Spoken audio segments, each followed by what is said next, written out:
नमस्कार दोस्तों, मैं राहुल शर्मा आप सभी का हार्दिक अभिनंदन करता हूं टेक्स्ट बुक के प्लेटफॉर्म पर। 200 साल तक अंग्रेजों ने भारत पर राज करा है। यूरोप की कई सारी कंपनियां भारत में व्यापार के नाम पर आई और उनमें से एक देश की कंपनी ने तो भारत को 200 साल तक गुलाम बनाने की नींव रख दी। आज भी यूरोप के कई सारे देश भारत को गुलाम के नजरिए से देखते हैं। भारत किसी का गुलाम नहीं है, लेकिन खेल नजरिए का है मेरे दोस्तों।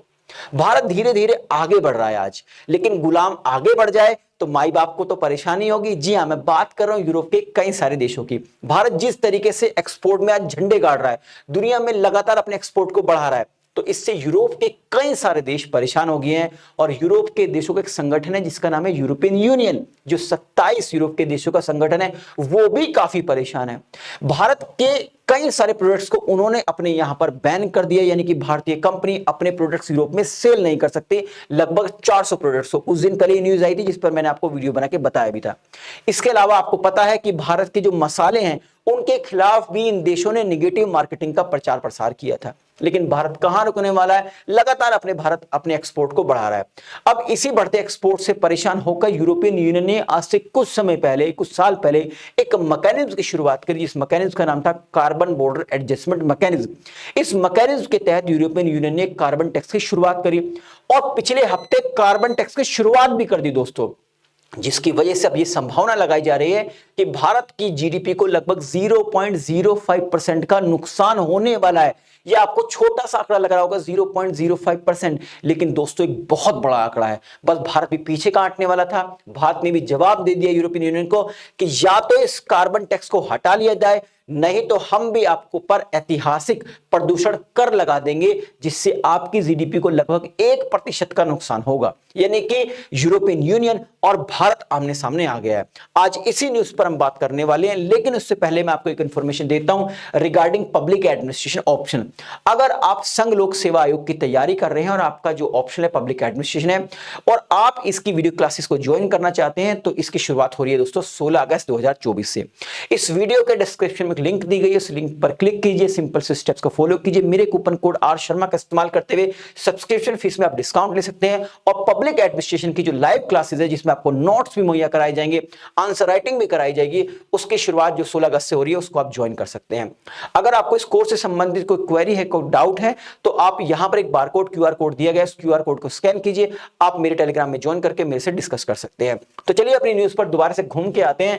कई सारे न्यूज़पेपर ने इसको पब्लिश किया है, जगह दी है, लेकिन मैं आपको बता देता हूं न्यूज़पेपर की मैंने कटिंग ली, जिसमें बताया गया कि India to lose 0.05% of the GDP due to CBM, यानी कि जो कार्बन बॉर्डर एडजस्टमेंट मैकेनिज्म है, इसके थ्रू डेफिनेटली ये संभावना है कि भारत की जीडीपी में 0.05% का नुकसान होगा। अब भारत भी जवाब देने के लिए तैयार है। भारत ने बोल दिया कि हम भी आप पर ऐतिहासिक प्रदूषण कर लगाकर ही मानेंगे अगर आपने ये कार्बन टैक्स नहीं हटाया। तो पहले बात कर लेते हैं कि आखिरकार ये सीबीएम है क्या, यानी कार्बन बॉर्डर एडजस्टमेंट मैकेनिज्म है क्या।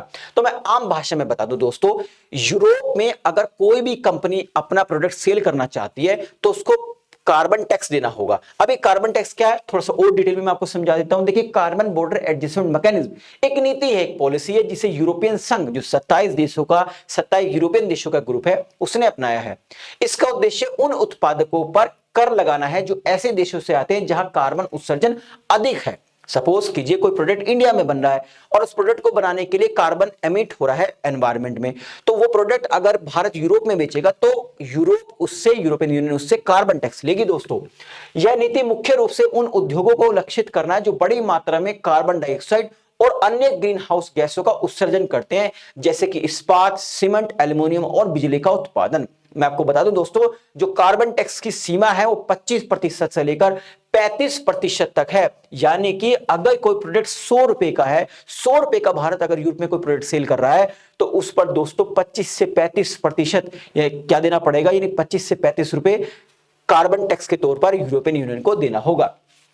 अब मैं आपको दिखाता हूं कि भारत का जो एक्सपोर्ट है वो यूरोप में किस लेवल का है, जिससे इस टैक्स से भारत को बहुत ज्यादा नुकसान होगा। भारत की जीडीपी को 0.05% का नुकसान होगा। यहां आप देख सकते हैं पिछले 5 साल का आंकड़ा 2019 से लेकर 2023 तक का।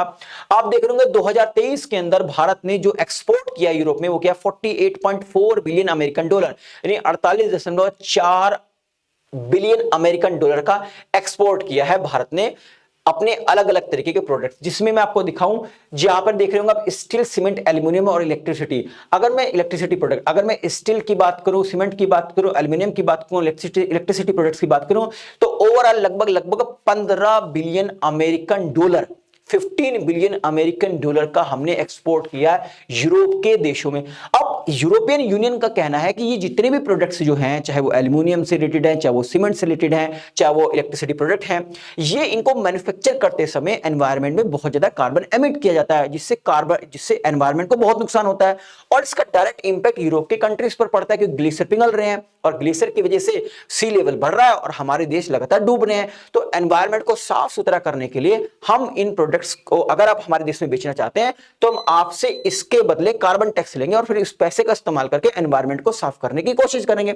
अब भैया यही प्रोडक्ट हम सबसे ज्यादा सेल कर रहे हैं यूरोप में, यानी कि सबसे ज्यादा हमें ही नुकसान होने वाला है। ठीक, यानी कि हमारी जीडीपी को सबसे ज्यादा नुकसान करने की कोशिश की गई है यूरोपियन यूनियन के द्वारा। अब भारत कहां पीछे हटने वाला था? भारत ने कह दिया कि आप ज्यादा माई बाप ना बने एनवायरनमेंट को साफ करने के लिए, क्योंकि आप वही लोग हैं जिन्होंने सबसे ज्यादा एनवायरनमेंट को नुकसान पहुंचाया, क्योंकि आपने औद्योगिक क्रांति के नाम पर जितना प्रदूषण फैलाया दुनिया के अंदर, उसी को आज हम भोग रहे हैं। तो क्यों ना आप पर भी ऐतिहासिक प्रदूषण कर लगाया जाए। आखिरकार ये ऐतिहासिक प्रदूषण क्या है दोस्तों? तो मैं आपको बता दूं दोस्तों, ऐतिहासिक प्रदूषण कर का मतलब है कि ऐसा टैक्स जो उन देशों पर लगाया जाएगा जिन्होंने इतिहास में बहुत ज्यादा प्रदूषण किया है। और आपको पता है यूरोप के अंदर तो किस तरीके से इंडस्ट्रियल रेवोल्यूशन के नाम पर धुआं धड़ाक किया गया था।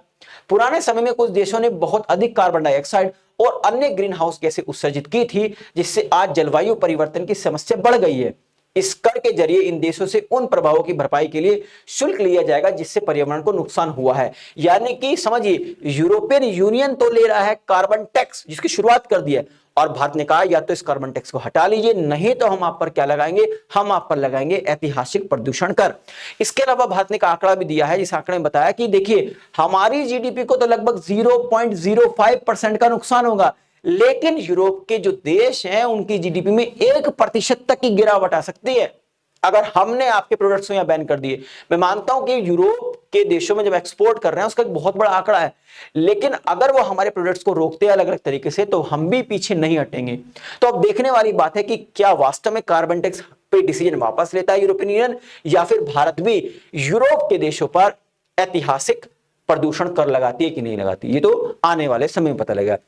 इस वीडियो के माध्यम से जो इन्फॉर्मेशन मैं आप तक पहुंचाना चाहता दोस्तों, वो पहुंच गई होगी। जाने से पहले दोबारा से पब्लिक एडमिशन ऑप्शनल के बारे में इंफॉर्मेशन देता हूं। 16 अगस्त से क्लास शुरू होने वाली है। सब्सक्रिप्शन फीस में अगर आप डिस्काउंट चाहते हैं तो यहां पर मेरा कूपन कोड आर शर्मा का इस्तेमाल कर सकते हैं। इस कोर्स से संबंधित कोई क्वेरी है, कोई डाउट है, तो आप QR कोड को स्कैन कीजिए, मेरे टेलीग्राम को ज्वाइन कीजिए, वहां पर डिस्कशन ग्रुप में मेरे से आप डिस्कस कर सकते हैं, इस कोर्स के बारे में जान सकते हैं। वैसे मैं मोटा मोटा आपको बता दूं इस कोर्स के बारे में, यहां पर लाइव क्लासेस होगी, आपको पूरा सिलेबस कराया जाएगा। इसके अलावा जो हिडन जो टॉपिक्स हैं वो भी आपको कराए जाएंगे, जहां से लगातार यूपीएससी सवाल पूछ रहा है वो कराया जाएगा। 150 क्वेश्चन आपको पेपर 1 में कराए जाएंगे, 150 क्वेश्चन पेपर 2 में कराए जाएंगे। मैं ये तो नहीं कह रहा हूं कि वहीं से आएगा, लेकिन 90% वहीं से यूपीएससी हमेशा सवाल पूछता है, क्योंकि पब्लिक एडमिशन में 70% स्टैटिक रहता है और 30% करंट का पार्ट रहता है। तो 70% अगर आप स्ट्रांगली कर लेते हैं और 20% करंट का पार्ट कर लेते हैं, तो डेफिनेटली आप अच्छे मार्क्स यानी 300 मार्क्स इसमें लेके आ सकते हैं। तो आई थिंक ये वीडियो आपको पसंद आई होगी। जाने से पहले एक रिक्वेस्ट और है, अगर आपने अभी तक हमारे चैनल को सब्सक्राइब नहीं करा तो चैनल को सब्सक्राइब करें और आप बेल आइकन को जरूर प्रेस करें, ताकि जो भी मेरी लेटेस्ट वीडियो है उसका नोटिफिकेशन आप तक पहुंचता रहे। वीडियो पसंद आई तो लाइक और शेयर करना ना भूलें, ताकि मुझे एक मोटिवेशन मिल सके इस तरह कंटेंट बनाने के लिए। आप सभी का बहुत बहुत शुक्रिया। नमस्कार, जय हिंद दोस्तों।